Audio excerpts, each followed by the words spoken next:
Hey everybody, this is Athletes and Antiquities, and in today's video we're going to be talking about how you can sell your cards successfully online.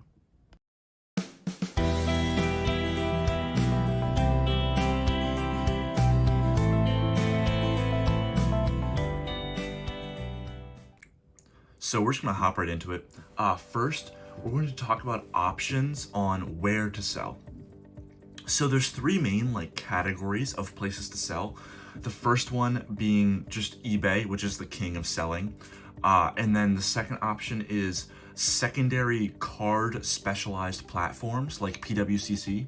And then third is it's like tertiary, like social media types of sites that have selling options on it, but it's not that site's primary focus. And that's going to be like Facebook and Instagram, stuff like that.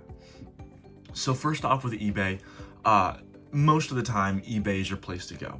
So it's the highest amount of exposure, there's very secure selling, and there's protections on both sides for buyers and sellers, which is huge. And there are fees, but they are very manageable. Now people often, they complain about the eBay fees, that they call it FeeBay, saying, it's a ripoff. But in actuality, like when you think about it, the 15% whatever you pay in eBay fees is honestly a steal. I hope people at eBay don't see this and hike up the prices, but like you're paying 15% for access to a buyer pool of millions of people browsing that site every day. It allows you to securely sell to people that you might never interact with in real life who may not even speak your language. Like personally, I would gladly pay 15% to have access to this vast network of people who may not even know what they want. They might not even know they want your item until eBay shows it to them. It could just be some dad that just types in Pokemon cards for a gift for his son or daughter, and he sees, oh, you're selling this Charizard card for $5 or $10. I'll buy that. That's someone who would not have found you in any capacity outside of eBay. And those are the kind of people that you can get a lot of your revenue from, or a lot of your sales can go to those people. And so that's the first option. The second option is these secondary card specialized or collectible specialized websites. And I'm gonna use PWCC because they're the biggest one, or at least the one that I'm the most comfortable with, that I've used the most, so I can speak on it the most. And my main thing is it's very good if you have a big ticket item. But that's the main reason why I would ever sell there. And you can use PWCC, you can use Heritage, all of these other there's tons of sites like that. Those are probably the two biggest ones. And I would really only sell there if I have a big ticket item. If you're selling a high 5-figure or even 6-figure card, PWCC and Heritage are both great because they advertise your card in basically every card community across the internet. Now, when you're selling these big ticket items, the people that are already heavily the people that are looking to buy your card are already heavily involved in the community. So these advertisements actually will benefit you. If you had a $10 Charizard and you were advertising it through PWCC, most of the people that might buy that might not even know what PWCC is, so that wouldn't benefit them. But if you're selling a 52 Mickey Mantle, or a first edition base Charizard, or a snap card, it's these very high-end items, you aren't relying on the random passerby on eBay who may click the item because they're curious. That's not your buyer pool. Your buyer pool is the people that are heavily involved in the hobby. People that are buying 52 Mickey Mantles or first edition base Charizards, unless they're exorbitantly wealthy, they aren't doing it on a whim. They're people who are entrenched in the hobby, do lots of research, know exactly what they want, and when they see Heritage advertising a 52 Mickey Mantle or a first ed Charizard PSA 9 or whatever, they're going to be drawn to that because they know what the item is and they're looking for that item. And that's where the benefit of PWCC and Golden and all of those really kind of come into play. Like I said, the items that I'm selling are probably don't belong on Heritage and stuff, because although you can sell the stuff there, you lose a lot of the benefit of having the average customer that I sell to wouldn't be on there. But if you are that person, it doesn't even have to be the first edition base Charizard. If you're selling a WotC Holo 10 or something, or an old like a T206 card or something like these like they're nice cards, but they don't have to be the first ed Charizard. They don't have to be the Mickey Mantle. It's just any card, like I say, like 5 figures. If you think your card can hit 5 figures, I'd personally, and you don't mind the auction style, I'd personally go with PWCC. If you're just trying to throw it on eBay for a buy it now or whatever, that's a different conversation. We'll get to that in a bit. But yeah, though that's pretty much the only reason why I would personally sell on PWCC.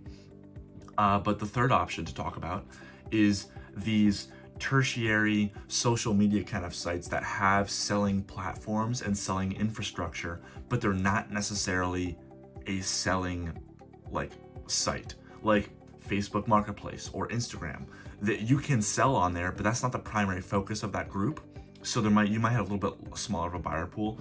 But these sites, they have this secondary selling, but their main benefit is there aren't fees. So if that 15% fee makes or breaks you and you think you can sell it on one of those sites, that's kind of your option. But there is a very big caveat to that.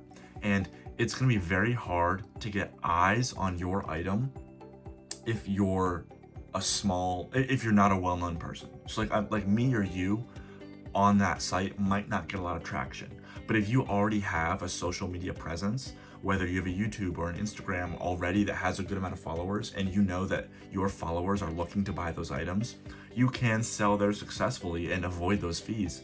But if you or me if I just listed a card on my eBay, or sorry, if I listed an item on my Instagram, it might not do very well just because I don't have many followers. I have like 300 followers or something, but there's a very low chance that one of those people is like actively looking for that item. But if you're, like I said, if you're PokeRev, even if like you're SM Pratt or somebody, they have a decent following, they could probably sell pretty consistently on that site because they have a large group of people that are looking to buy from them, and they probably can supply those cards. So that's really the only time that I would ever deal with Facebook Marketplace or something. But like I said, I don't have that position, so I don't really use that. So like in summary, 99% of the time, eBay is your best bet. You know, once you've started your listing creation, though, there's still some stuff you have to work into. So let's assume that we're selling on eBay now. You have to decide if you should sell through Buy It Now or through an auction. And my rule is basically this: if I'm in no rush, so there's 3 different types. There's Buy It Now, there's Buy It Now with the best offer, and then there's auctions. So if I'm in no rush at all to sell an item, I'll list an item as Buy It Now, no best offer, just Buy It Now, at the price that I want to sell it at. It might not be the lowest on eBay, but if I have a card that it's a pretty rare card and its last sold was $250, I might throw it up for $300. And if I'm in no rush, I'll just see what happens. It might take a few months to sell, but if I'm in no rush, that doesn't bother me. So if I can be patient, I will be. Like I have a few items that have actually been on eBay for over 6 months, but they're just very niche items that haven't resurfaced since. So I'm firm on that price because there's never been an option below that in the time that it's been on eBay. So stuff like that I'm very patient with because I'm not in desperate need for that money. So it's just, hey, if it sells, it sells. But this is the price I want to sell it at. And the next type is Buy It Now with a best offer. And this is basically, I'll put a best offer on it if I have some sort of urgency. Not like I'm not urgent to sell it, but if I don't know the price, I might throw it up on eBay with a best offer, and I'll just kind of field things below that and see what kind of offers I get, and I very well may accept one of those. But I usually do that if I'm a little bit unsure of an item, or I have a little bit more urgency where it's like, yeah, I'll list it at this price, but I'm willing to take 20% less.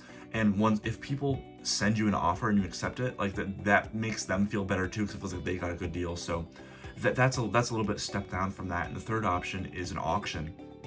And so the one benefit of an auction is that it will sell.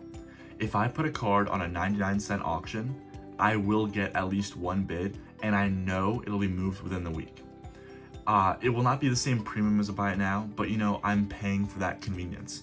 I'm understanding that it will reach a lower price because it's an auction, but I'm okay with that because I have the guaranteed sale. If I can sell an item for $300, buy it now, but I can throw it up on an auction and get it sold in a week for $250. I might take that deal. You know, for some people or me in some situations, that $50 difference to get in a quick sale might be worth it. It might not. It might be. It depends on you. Depends on the item. Depends on your current situation. If you are really hard pressed for cash, just dump them. You can just dump things on eBay at an auction, and it will sell, but you won't get that premium. But if you do have the patience, you can kind of slow roll your items, which is what I prefer to do. I kind of just release things as I get them. Just, hey, I'll throw it up to this. I'll see if it doesn't sell. I'll wait a few months and I'll knock it down a bit. That's kind of my speed because I don't really sell with any sort of rush. But if you're churning and burning, you definitely want to put it on auctions. And also, you have to look at the item that you're selling and the projection of that item for how well you think the hobby is going to handle that item. If you grade a modern chase card, set just dropped, you get it first day, pull a card, rushed out to PSA, get it back, and you want to flip it on the market, you probably should be very generous with your price and also have some best offers on, because those items are a race to the bottom. If you're patient with those items, they're just going to go down in value and down in value and down in value. So with those items, if you list it, that's something where you have to be very aggressive. If the last sold was $250, you might have to put it at $240 or $230 because you will need to get that sale, because a lot are coming on the market very quickly if you are doing that hot potato kind of strategy. But if you're not, you don't have to worry about that. But that is something to think about. If you're grading an ultra modern card that just dropped, you have to look at, do you think this card is, people are kind of overhyped about it? You know, the set's brand new, everyone's talking about it. If people aren't talking about that set in 3 months, do you think that price is going to go down? If it's a WotC card or if it's a very solidified, established card, but you probably don't have to worry. But if it is that hot potato kind of strategy, that's something you really have to think about, because that could be the difference between a $200 card and a $100 card, which, depending on the PSA tier you submitted at, that could be a profit versus a loss. So just some things to think about. How do you like to sell your cards? Do you have a certain platform or a certain strategy you use? Love to hear about it. I know this was a little bit boring of a video in terms of visuals. I didn't really have a lot to show you in terms of physical cards, but I thought it was a good conversation. So let me know where you're at with that. Did you like this video? Do you want to see more kind of like tips and tricks kind of things with selling and buying? Because I'd be happy to make some more about it. So yeah, let me know. See you later. Bye.